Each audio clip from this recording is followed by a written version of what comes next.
Hi everyone, it's your friend and colleague Jesse Green and you're listening to the Savvy Dentist podcast. It's wonderful to have your company for another episode of the show. Today I want to talk about two currencies that I think every practice owner wants, and that is money, obviously, to make a financial return on your business, as well as time. And what I've noticed is that most practice owners focus primarily on money and forget about time. And I remember in the early days of practice ownership, one particular night I was coming home from work and I was really looking forward to seeing my wife Miranda and our two daughters. It was in Canberra, it was winter, I rugged myself up and I was kind of marching home as quickly as I could. And I got close to the house and I could look through the lounge room window and all I could see was my wife. I couldn't see the kids. And I was a little bit, kind of like, what's going on? And I got inside and I asked Miranda what was happening with the girls, and they'd gone to bed. And they'd gone to bed because they'd had a big day. They were a bit tired, a bit ratty. And I'm sure if you've got kids, you've been through that stage where witching hour and all those sorts of things. But that particular night was a night that really stuck in my craw. It was something that really upset me because I was so looking forward to getting home and I was so looking forward to seeing the kids. I realized that my business was taking more from me than it was giving me. It was taking away the most valuable thing, which was my time. And if you want to enjoy your relationships, if you want to enjoy your health, if you want to enjoy your leisure time or you pursue other activities, all of those things require not just money, but time to enjoy it. And so most practice owners I know want both. The unfortunate reality is that most practice owners have money or time. They tend to work really hard and then they go on a holiday, and while they're on a holiday, their bank account drops significantly. And so they're trading money for time. And that means that you've always got an either-or situation. Now, the problem is that most practice management training teaches that either-or mentality, and that was not what I wanted. I wanted to have both. I wanted my cake, and I wanted to be able to eat it, essentially. And so what I've noticed is that times have moved on since those early days of my practicing life, and now I think practice owners are a bit smarter. They're not willing to sacrifice their life at the altar of business. They want to have a lifestyle as well as a business. And so really when it comes to creating a business that gives money and time, I think the reason why so few practice owners ever crack that code is because three things they're struggling with. The first thing that they're struggling with is they don't have enough money in the system. They're not making enough money. The second problem that they encounter is their appointment books are patchy. Their patient flow is up and down, and they're not getting consistency across the board with their patient flow. And the third big problem that they encounter is they don't have leverage. They don't have enough people on their team who can do things for them, either administratively or clinically, and they don't have leverage. So if we go through these things, instead of having, I suppose, not enough money in the system, what you're really looking for before you scale up is predictable, reliable profit that hits the bank account every single day, every single week, like clockwork, right? And to do that, of course, you need a couple of really keystone financial systems. You need to have a revenue generation system that works, again, metronomic, just every single day, it just works. You want to have a cash flow maximization system, which means that every dollar that comes in, you're keeping as much of that as possible. And then you need to have a money management system as well. So those are three big things that you need in that financial space. And then, of course, if you have patchy appointment books, if your patient flow is up and down, what you want is to be fully booked. You want to be booked solid. And to do that, you need a system where you recruit new patients. You have a system to be able to retain your existing patients, and you have a system to be able to reactivate those patients that might have fallen off the bandwagon and get them back in. So you really need those three things. Now, of course, from a leverage point of view, leverage comes through systems and team, but from a team perspective, you really need to be able to have a team that you can firstly recruit well. You need to have a recruitment funnel that brings good people into your practice, again, consistently and well. You need to be able to train those people well and get them up to speed, have them perform very well. And then, of course, you need to be able to manage those people really well as well. And when you've got all of those three big rocks, finances in place, you're fully booked and you're booked solid, and, of course, you've got some leverage there, what that unlocks for you is the opportunity to not just make money, but to create time to enjoy it as well. That's the trade-off. That's the prize that you're seeking, and you can absolutely have that. You just got to follow the right steps around that. Now, today, what I really want to share with you is some thoughts around training, which is in the leverage section. When you're building a team, you need to be able to, as I say, recruit well, train well, manage well. And I want to focus a moment on training because I think it's something that's really underdone in business, and particularly in dental business indeed. Now, here's an observation for you. I think that Of all the businesses that I've worked with, and there have been hundreds and heaps of them have scaled up, heaps of them have created money and time. Here's my key observation is the people that successfully create money and time, the people who successfully scale and leverage their business are the ones who train the best. It is that simple. And what's really interesting about that is the identity that the practice owners take on is they take on the identity of being great trainers. They take on the identity of building people to build the business. And so that's a keystone and fundamental concept is you've got to take on that responsibility.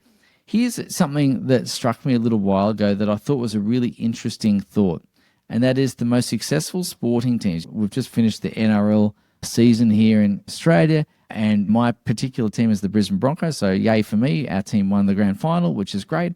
But what's really interesting is the conversation at the beginning of the season was how hard those team members were being trained by their coach. And there was conversations about whether they were being trained too hard or too this or too that. And they eventually came through the back end of the season with the physical fitness and the stamina because of that early season training that allowed them to have a great run through to the finals and ultimately win. So again, I think training from a professional sporting point of view is taken very seriously. In a business point of view, it's not really taken that seriously at all by most practices because they see it as an inconvenience. They see it as something to fit in between the actual performance, which is the day-to-day business, right? And so we need to make sure that there is adequate time, adequate resources being spent on training. Now, why is training so critically important? There's so many reasons why training is important. I want to share a few of them with you. So the first thing is this.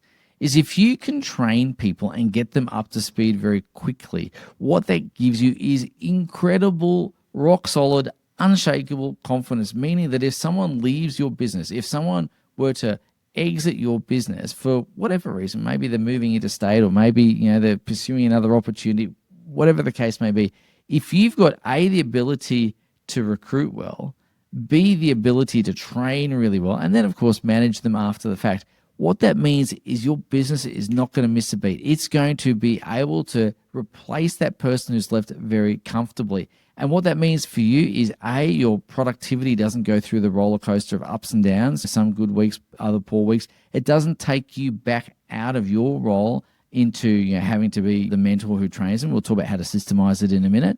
But if you get that right, what it means is it minimizes the fluctuations. It gives you confidence. It allows you to build a bulletproof, robust business, and that is really key. Now, of course, sometimes I know practice owners don't take action around poor performance with team members because they're worried that this person who is a key person in the business might leave. Now, if you build out your training well, if you can train consistently and become what we call a training institution, if you adopt the identity of being a training institution, then what that again gives you is it means you don't need to tolerate poor behavior or poor performance from existing team members. You can take the appropriate remediation that you need to, right? Whether that's tolerating it for a short while, whether it's terminating the individual or performance managing them or whatever it may be, but you have confidence to be able to take the steps that you need to be able to take for the sake of the business. Now, what I want to share with you, I think, are three key ingredients when it comes to training. The first thing I want to share with you is you want to make sure you have a documented training program, and that is a step-by-step process for what a person needs to know day one, week one, month one. What are the key objectives that you want that person to be able to fulfill or to achieve or to meet in their given role, whether it's a clinical role, whether it's an administrative role, whatever it may be. And to be able to do that, you need to know what those activities are, and you've got to be able to map that out.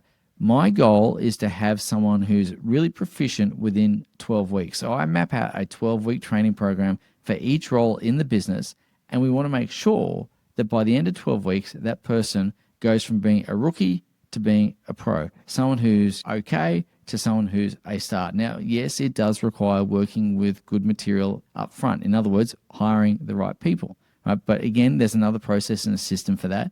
But for now, assuming we have the right people on board, assuming that we have great people to work with, we can easily take someone and have them go from being a rookie to a pro in 12 weeks. Now, there's three phases of training. The first phase is we've got to educate people. Now, during that education process, that's really about transferring knowledge. It's about giving people knowledge about their given topic, their role in the business, and helping them digest and understand that.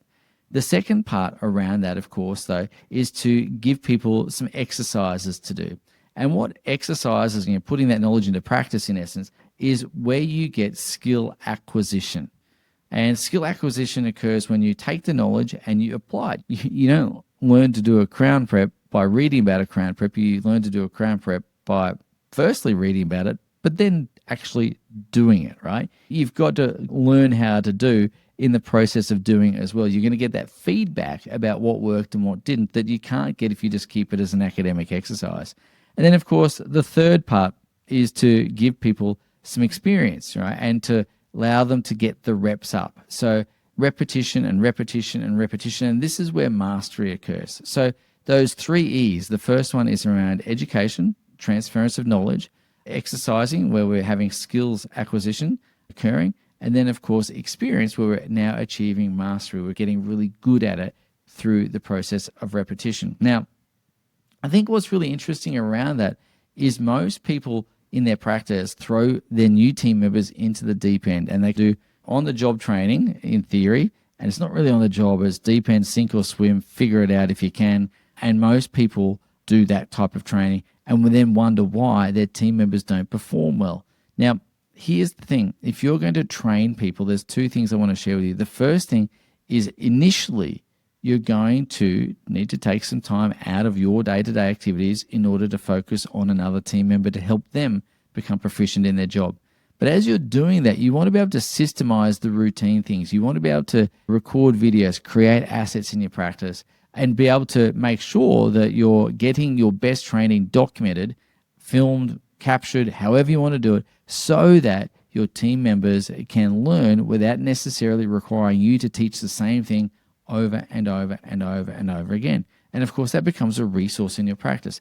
The big idea here is that if you can become very proficient at training, if you can take someone and have them become 80% proficient, 85% proficient in a 12-month period, that becomes a major competitive advantage for you, A, in the marketplace, because you're going to attract the best people because they want to be trained, they want to have progression. But B, as I said before, you're going to be able to replace anyone that leaves your business very easily. And that gives you the unshakable confidence to take the next steps in your business as you scale up. So remember, as you scale up, creating leverage in your business is key and fundamental. And to do that, yes, we need systems, and yes, we need team.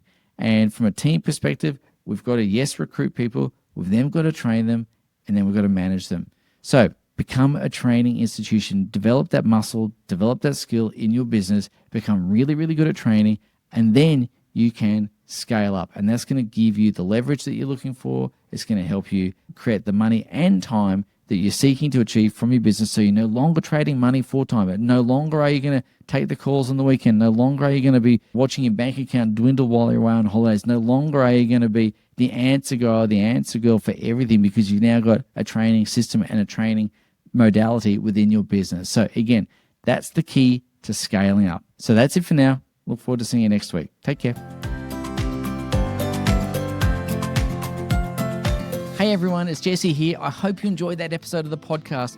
If you're looking for some more tools, some more insights, some more inspiration to help you create a practice that you love, as well as a life that you love, well, head across to savvydentist.com and check out all the goodies that we have there waiting for you right now.